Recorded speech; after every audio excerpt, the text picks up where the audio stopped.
Ayan. Ya begitu juga dengan dalam isu RFID ini. Dan konon katanya nak menggantikan kad pintar Touch and Go. Dan saya juga amat terperanjat sebenarnya bila saya menerima perculipan dalam ciapan Yang Berhormat Datuk Seri Najib. Dia mengatakan bahawa syarikat Touch and Go yang mengendalikan sistem pemungutan ataupun pembayaran tol ini katanya kini telah bernilai 3 bilion dengan CIMB mendapat keuntungan 1.16 bilion. Saya tak tahu kenapa Datuk Seri Najib menyatakan CIMB yang untung 1.16 bilion pada tahun lalu setelah kesan kenaikan nilai syarikat Touch and Go.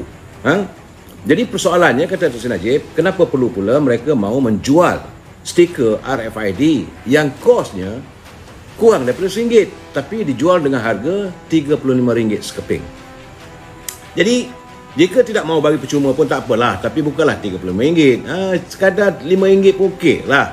Jadi paling penting kata Datuk Seri Najib, Touch and Go ni perlu fokus kepada trustnya adalah e-wallet, bukan dengan keuntungan disifatkan agak melampau melalui penjualan stiker RFID ini. Jadi pimpinan sepatutnya harus menjaga kepentingan rakyat dan bukannya mengutamakan kepentingan bank. Bukan menjaga kepentingan bank-bank besar sehingga menyebabkan kehidupan rakyat yang sedia terbeban. Jadi saudara yang ada kereta nak bayar tol nanti kalau dah tak ada lagi Touch and Go, maka terpaksa menggunakan RFID. Katanya mengikut daripada celupan daripada Datuk Najib, bukan kata saya, bahawa RM35 untuk mendapatkan stiker nak ditampalkan di kereta. Dan semalam tadi Cosmo melaporkan bahawa trafik tol di Bandar Seri Putra, Bangi, sesak teruk. Ia berpunca daripada penggunaan identifikasi frekuensi radio RFID di tol berkenaan. Jadi keadaan sesak berlaku seawal jam 7 pagi sehingga orang ramai yang nak sibuk nak ke tempat kerja tergendala. Dan ia difahamkan katanya kerana keadaan sesak itu menyebabkan pengguna jalan raya terpaksa mengambil masa selama setengah jam untuk melepasi tol. Dan ini juga dilaporkan berlaku di tol Sungai Besi apabila keadaan trafik sesak, kira-kira 10 km panjangnya. Jadi orang ramai meluahkan rasa tak puas hati dengan pembukaan lorong-lorong RFID yang didakwa menyebabkan kesesakan truk. Kata-katanya kereta yang masuk begitu, dia tak dapat scan tu, masih lagi belum beroperasi sepenuhnya. Jadi pengguna juga mendakwa terdapat beberapa kenderaan terpaksa mengundurkan keretanya kerana sistem RFID ini gagal mengesan pelekat yang ditampal pada kereta mereka. Jadi semua orang tahu bahawa Lebuh Raya Utara Selatan Pelas mengumumkan akan beralih kepada sistem pembayaran transaksi tol RFID. Saya hairan kenapa nak ditukar lagi. Yang dah ada Touch and Go tu okey lah. Jadi saya tak faham kenapa perlu adanya satu sistem kutipan tol ini menggunakan sistem yang lain lagi dan rakyat terpaksa bayar lagi. Dulu kita dah beli tol, sama tu kita ada Touch and Go, kemudian kita ada satu lagi tag yang kita reload tapi ada pakai bateri tahan 6 bulan. Ini alat itu, peranti itu dulu kita beli RM100. Apa nak jadi? Touch and Go punya tag tu yang kita letak kita punya kad tu, kalau RFID ni memang tak pakai dah. Habis duit rakyat, begitu saja terbuang. Dan datang pula RFID. Kemudian besok mungkin tukar lagi.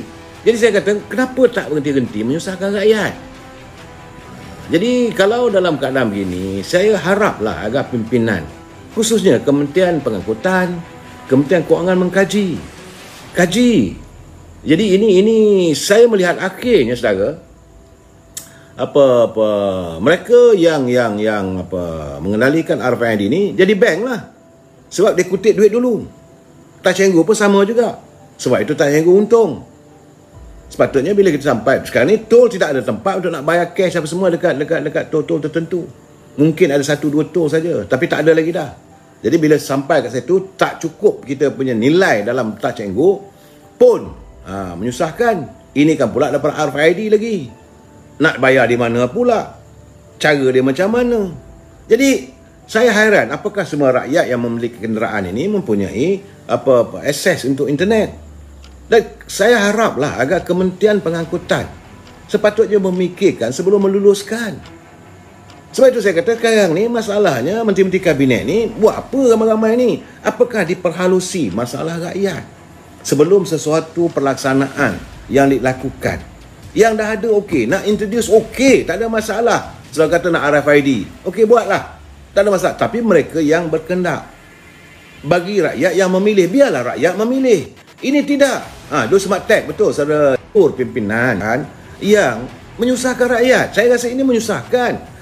Berilah mereka kebebasan nak guna touch and go ke, nak guna apa-apa smart tag ke, nak guna RFID ke, nak gunakan apa sahaja pun gunalah, tak ada masalah. Rakyat kita ni ikut, tak ada masalah. Tetapi beri mereka kebebasan memilih.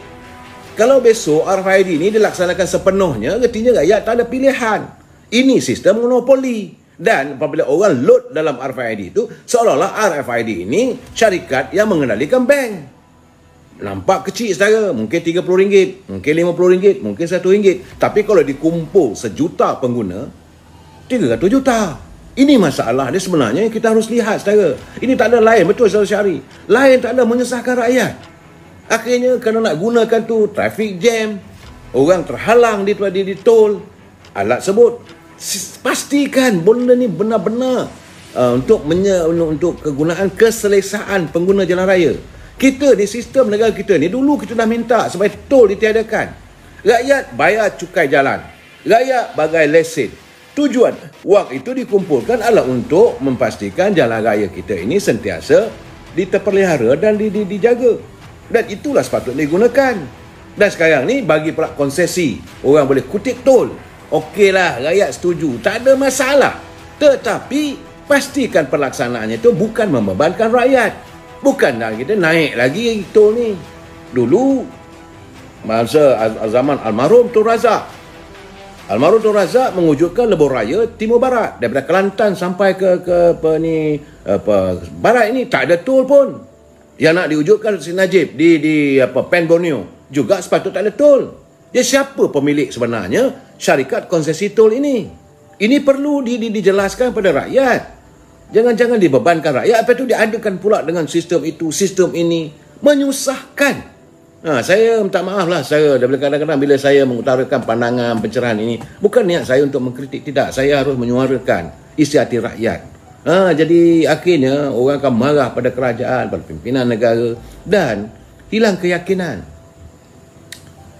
Ini masalah saya. Jadi saya nampak pula tu, okeylah, tak usah cerita RFID, tiba pula sekarang ni kabarnya. Saya dapat laporan daripada FMT dia kata